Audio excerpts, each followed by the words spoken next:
The left has always championed the causes of the working class, the marginalized and the oppressed. Our strength lies in our collective action. Yet we often find ourselves fractured, our potential diminished by internal disputes. Meanwhile, the right, despite its own internal differences, often presents a united front. They understand that power lies in unity. This unified approach has allowed them to advance their agenda, often at the expense of the very people the left aims to protect. It is imperative for the left to recognize this reality. We must learn from our past mistakes and present challenges. Only then can we forge a path towards a more just and equitable future for all. The stakes have never been higher. Climate change threatens our planet. Economic inequality continues to grow. Social injustices demand our attention. These are not isolated issues. They are interconnected challenges that require a collective response. A divided left cannot hope to address these problems effectively. We need to build bridges, find common ground, and present a united front against the forces that seek to divide and exploit us. Our future depends on it. The left has long grappled with internal divisions. Ideological purity often trumps pragmatic action. This purity problem leads to infighting and paralysis. Instead of focusing on shared goals, we get bogged down in theoretical debates. This dynamic has played out repeatedly throughout history. The Spanish Civil War serves as a stark reminder of the dangers of a fractured left.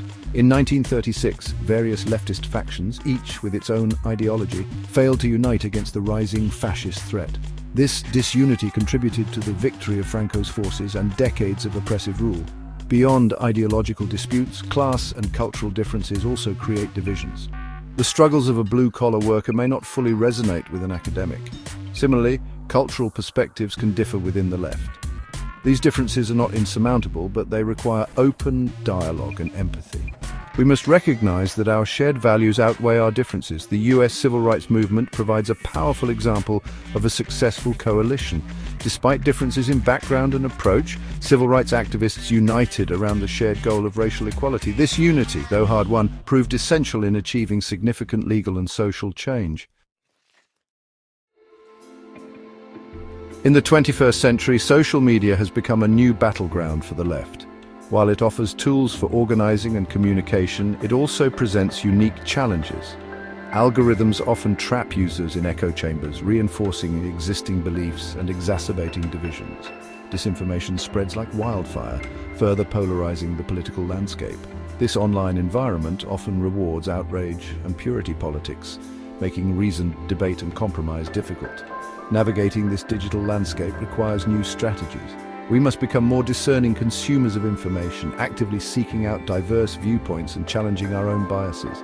We also need to find ways to bridge the online-offline divide. Online activism must translate into real-world action and coalition building. The fight for a better future cannot be won solely through hashtags and online petitions. It requires sustained, organized efforts in our communities and beyond. Overcoming these divisions requires a multi-pronged approach. First, we must prioritize strategic alignment over ideological conformity. This means focusing on shared goals, even if we disagree on the finer points of ideology. The Popular Front strategy, employed successfully in various countries during the 1930s, offers a potential model.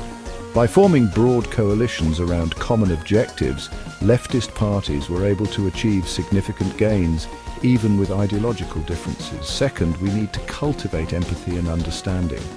This involves listening to and learning from those with different experiences and perspectives. It also means recognizing the validity of different approaches to social change. Not everyone needs to be on the front lines of every protest. There is room for both radical and pragmatic approaches within a broad-based movement. Finally, we must resist the urge to purity test and engage in divisive call-out culture. Instead, let's focus on building a movement that is inclusive and welcoming to all who share our fundamental values of social justice, economic equality, and human dignity. The challenges we face are too great and the stakes too high for anything less.